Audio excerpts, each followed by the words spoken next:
set for the weekend? Yeah, we'll go Olsen. Kaminsky will be back in there on Saturday, and then TBA on Sunday.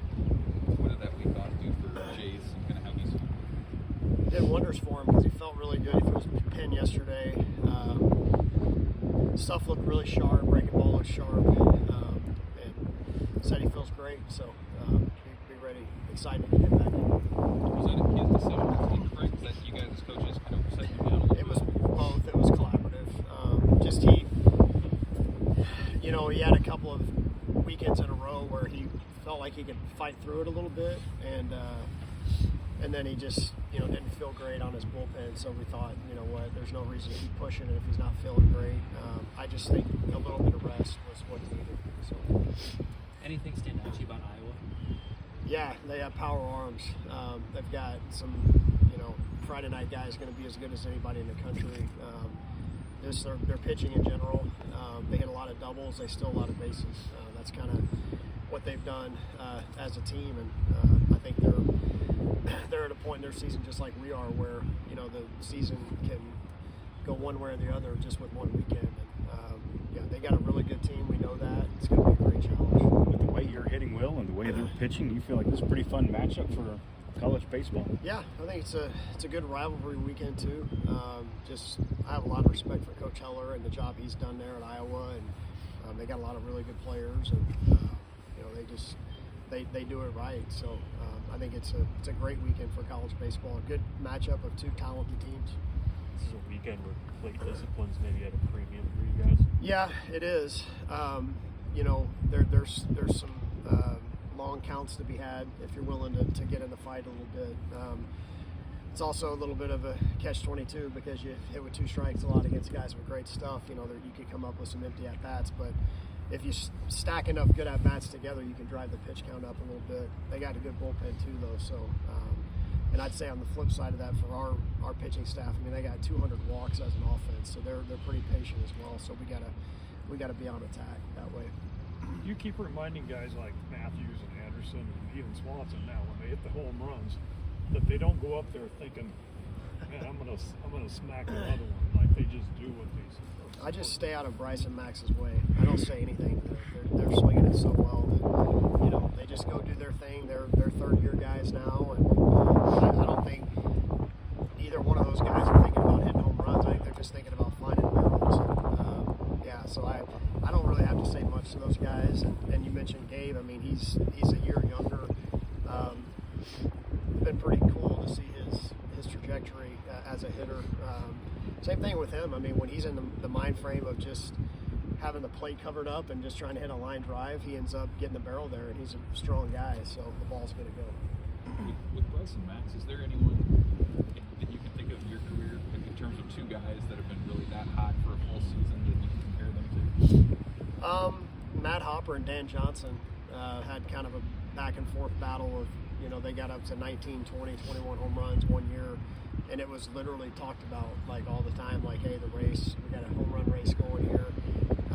This is kind of a little bit more unspoken by those two, I think, but then everybody else, I think, they hit the home run, and our pitchers go, and everybody goes from the dugout, and Kaminsky looked at me, he's like, well, Max is going to hit one now that Bryce did, and then sure enough he did. So the guys are pretty aware of it. So I don't know that as a coach, I don't think I've had necessarily two guys with that type of production.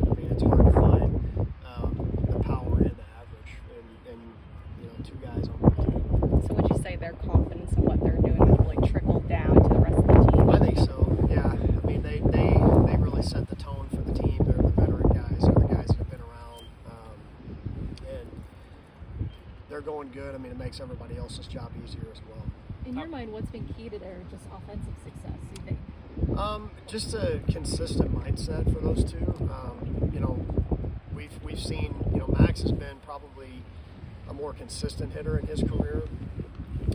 We've seen just the power start to come with him, just with a little bit, he's just more physical now. Bryce's mindset has really helped him. I think he goes into the box, every single at-bat and thinks that he's the best player on the field.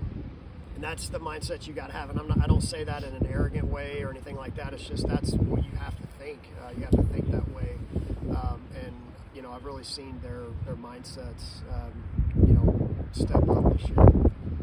How important is getting contributions from the guys around Bryce and Max, sort of like you did this past weekend? Yeah, I think the biggest thing is, because there's some guys in the lineup that aren't going to necessarily hit as many home runs as they do.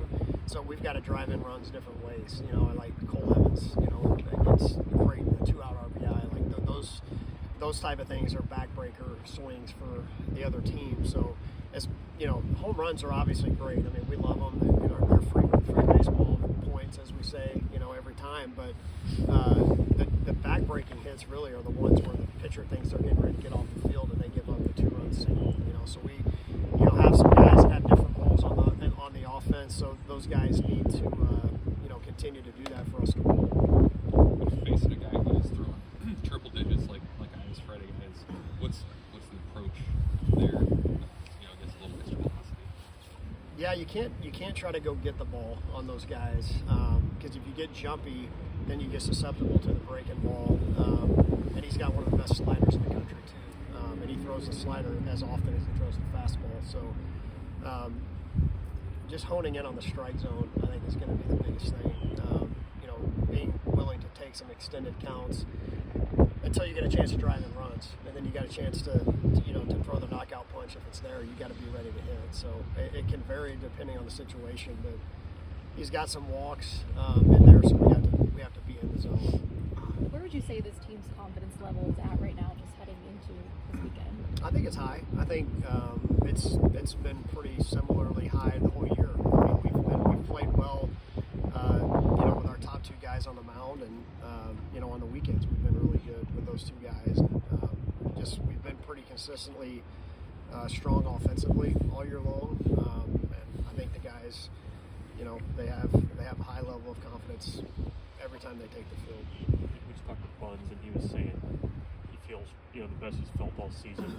When do you, as a coach, see that he's back?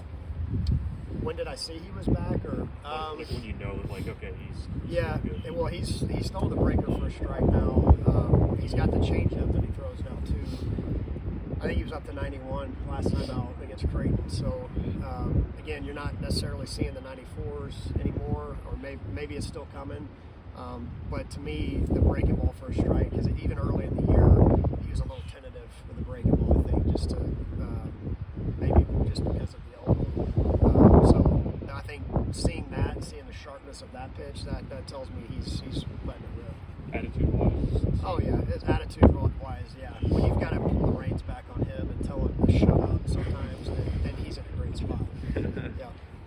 I mean, how tough is that? Because you want your guys to be fiery and passionate Yeah. about this game they play, Yeah. but also keep it in check. On our team, yep. Like get fired up for our team, with our team, and not worry about the other team.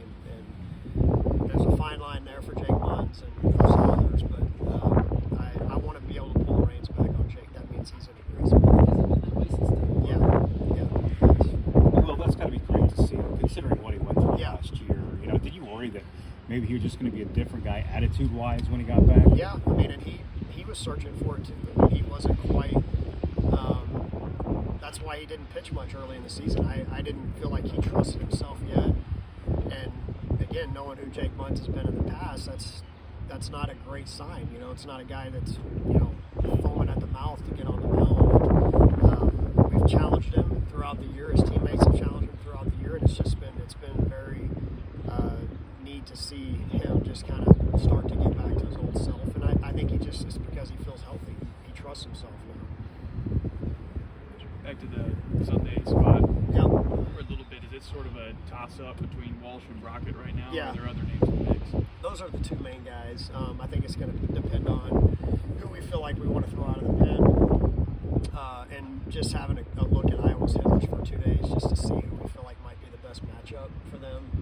Because they're both left-handed, but they're pretty different pitchers, the way that they pitch. So, yeah, I mean, we may have the luxury of getting a Sunday with both of them, and we can use both of them.